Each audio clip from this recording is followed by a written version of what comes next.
देखिए, Middle East में things are getting out of control.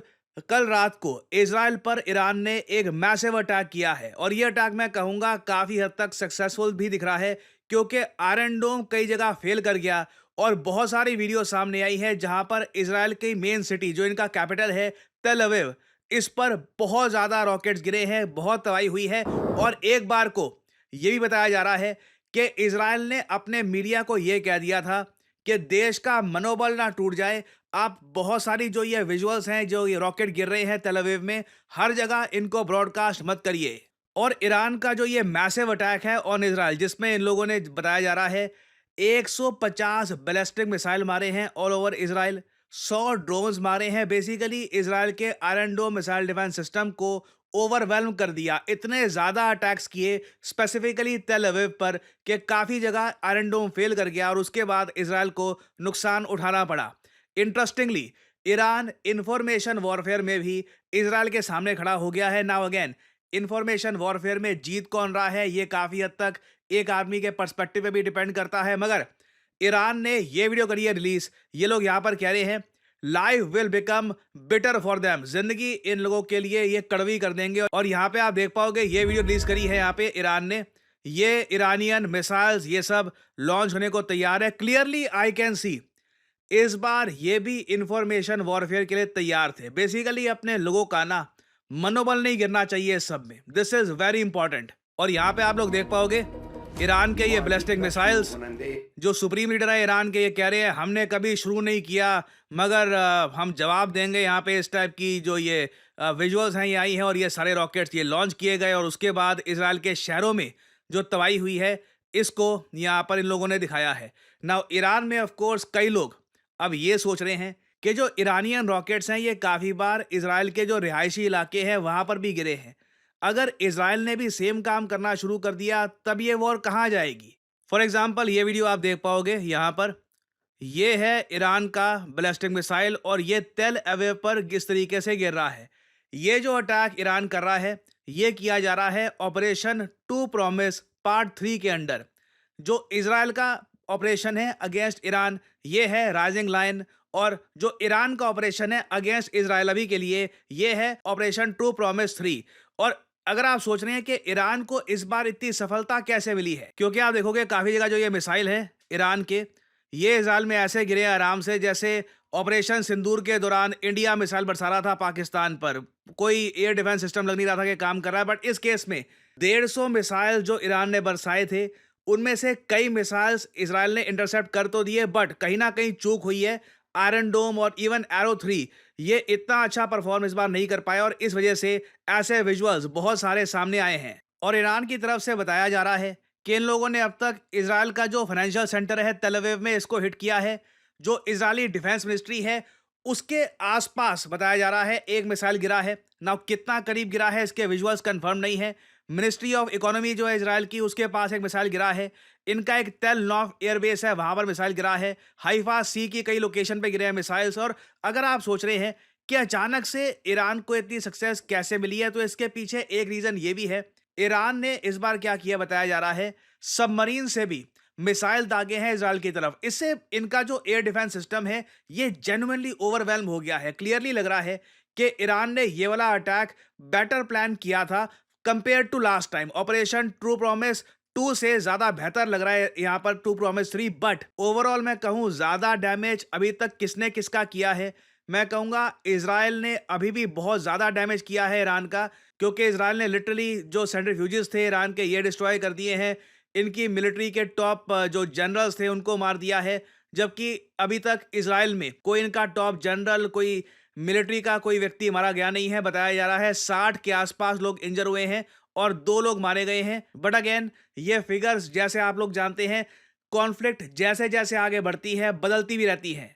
और कई लोगों ने वैसे एक बात ये भी नोट करी कि भारत के प्रधानमंत्री नरेंद्र मोदी ने ये बात ट्वीट करी है कि मुझे फोन कॉल आई बेंजामिन नेतन्याहू की। बेंजामिन नेतन्याहू ने इनिशियली जो कुछ वर्ल्ड लीडर्स को फोन करके बताया था कि इन लोगों ने अटैक कर दिया ईरान पर, उनमें से एक प्रधानमंत्री नरेंद्र मोदी भी थे। तो इस बात को लेकर पीएम मोदी ने यहाँ पर ये पोस्ट करी कि इन्होंने मुझको ब्रीफ किया कि सिचुएशन कैसे इवॉल्व हो रही है। मैंने इंडिया के कंसर्न्स बताए और एम्फेसाइज किया कि जल्द से जल्द पीस रिस्टोर कर देना चाहिए ताकि स्टेबिलिटी आ जाए रीजन। आप देखोगे पीएम मोदी ने कहीं पर भी ये नहीं लिखा अपनी पोस्ट में कि Israel has the right to defend itself, और इज़राइल जो भी यहाँ पर कर रहा है ये डिफेंस में कर रहा है, कुछ नहीं।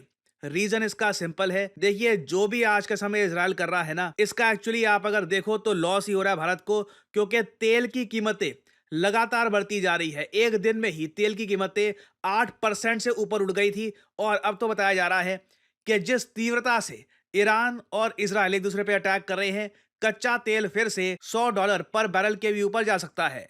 ऑलरेडी आप लोग देख रहे हैं कि कच्चा तेल $78 पर बैरल के आसपास अभी घूम रहा है। कई यूएसए में जो प्रेडिक्शन करने वाले फाइनेंशियल एक्सपर्ट्स हैं वो कह रहे हैं कि अगर ऐसे ही चलता रहा मामला तो बिल्कुल 100-120 डॉलर पर बैरल तेल की कीमतें पहुंच जाएंगी। और ऐसे आर्टिकल्स ऑलरेडी पब्लिश होने स्टार्ट हो गए हैं। Energy prices surge, India faces oil supply challenge. और ये चैलेंज ना सिर्फ भारत, रीजन में सभी जो देश हैं, Indonesia, Bangladesh, Pakistan, even Japan, China, सब लोग यहां पर फेस कर रहे हैं। जेपी मॉर्गन ने तो ये भी कह दिया है कि तेल की कीमतें $120 तक जा सकती है, और साथ ही साथ ये भी कह दिया कि इससे यूएसए में इन्फ्लेशन 5% तक पहुंच जाएगी। ये देखो, ये पूरी दुनिया को चोट पहुंचाएगा। यूएसए में इन्फ्लेशन बढ़ गई अगर बहुत ज्यादा, इनकी स्टॉक मार्केट गिरनी शुरू हो जाएगी। इसका इंपैक्ट आप देखोगे इंडियन, यूरोपियन स्टॉक मार्केट्स पे, दुनिया भर में स्टॉक मार्केट्स गिरना स्टार्ट कर देंगी। और अभी तो देखिए ईरान ने सबसे बड़ा स्टेप चला नहीं है जिसको लेकर पूरी दुनिया नर्वस है, कि स्ट्रेट ऑफ हर्मुज को बंद कर देना। ये इधर आप देख पाओगे, यहाँ पर ये ईरान का मैप है ना, और ये नीचे यहाँ पर यूएई है, और यहाँ पे आप देख पाओगे ये ओमान है। यहाँ पर ये जो इंपॉर्टेंट चोक पॉइंट है इसको कहा जाता है द स्ट्रेट ऑफ हर्मुज।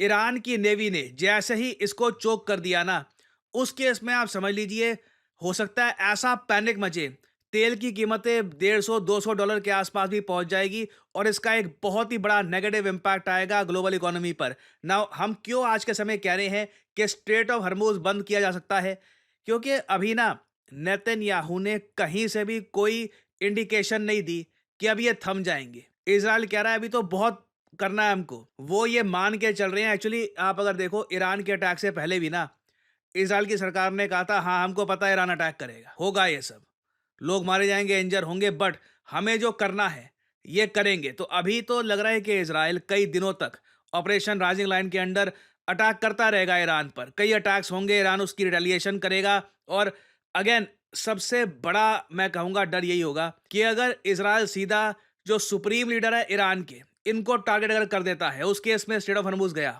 आप उस केस में कह सकते हैं नाउ अगेन कितने दिन तक ये ब्लॉक होगा आई डोंट नो, 3 दिन, 5 दिन, 6 दिन, उस केस में बिल्कुल स्ट्रेट ऑफ हर्मुज बंद हो सकता है। और मैं आप सबको कहूंगा इस इलाके में नजर रखना। बाकी ये दोनों जो कंट्रीज कर रहे हैं एक दूसरे के against, that is sad to see, मगर ग्लोबल इकोनॉमी के लिए ये एरिया जैसे ही चोक हो गया ना, then big decisions will have to be made. US Navy involve हो जाएगी, और चाइना बहुत ही लार्ज स्केल पर मिसाइल सप्लाई करना स्टार्ट कर देगा ईरान को। तब उस केस में आप देखोगे सिचुएशन बहुत ही ज्यादा अगली हो जाएगी। और इस सब के बीच में देखिए एक रिपोर्ट ये भी आ रही है, अगेन ये मैं आपको अनकन्फर्म्ड सोर्सेज से बता रहा हूं।